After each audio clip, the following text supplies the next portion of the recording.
1 Chroniques, chapitre 17.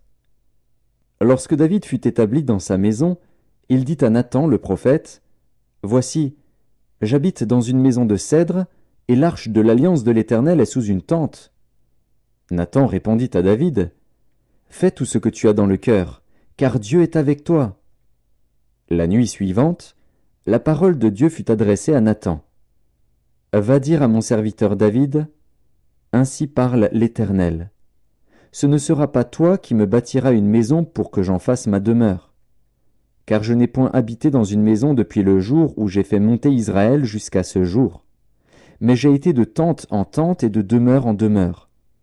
Partout où j'ai marché avec tout Israël, ai-je dit un mot à quelqu'un des juges d'Israël à qui j'avais ordonné de paître mon peuple?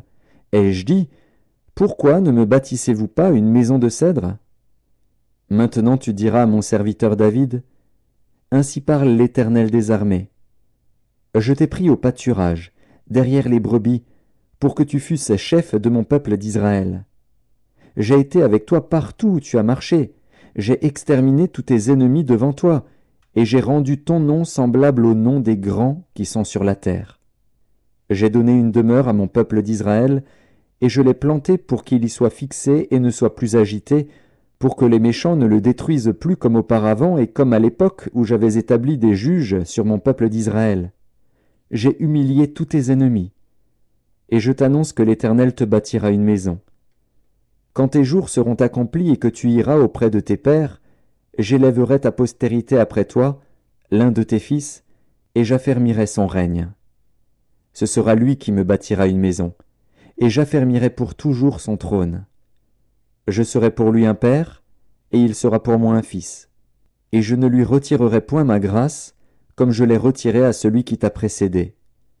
Je l'établirai pour toujours dans ma maison et dans mon royaume, et son trône sera pour toujours affermi. » Nathan rapporta à David toutes ces paroles et toute cette vision. Et le roi David alla se présenter devant l'Éternel, et dit, « Qui suis-je, Éternel Dieu, et quelle est ma maison, pour que tu m'aies fait parvenir où je suis?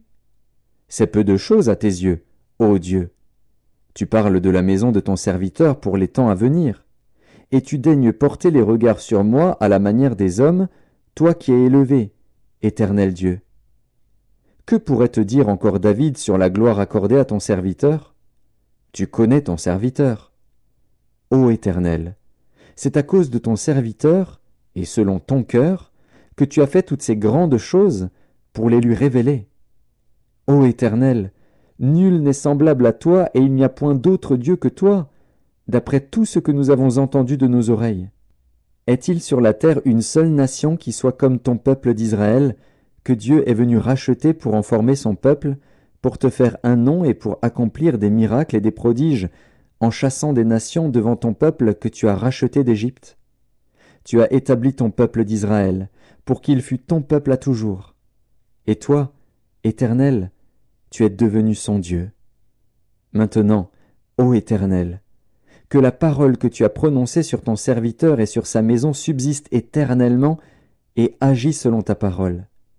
Qu'elle subsiste, afin que ton nom soit à jamais glorifié et que l'on dise « L'Éternel des armées, le Dieu d'Israël, est un Dieu pour Israël. » Et que la maison de David, ton serviteur, soit affermie devant toi.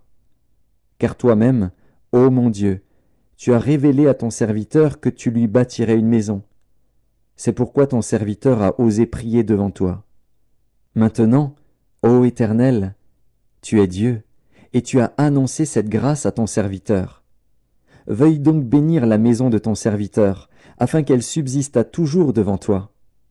Car ce que tu bénis, ô Éternel, est béni pour l'éternité.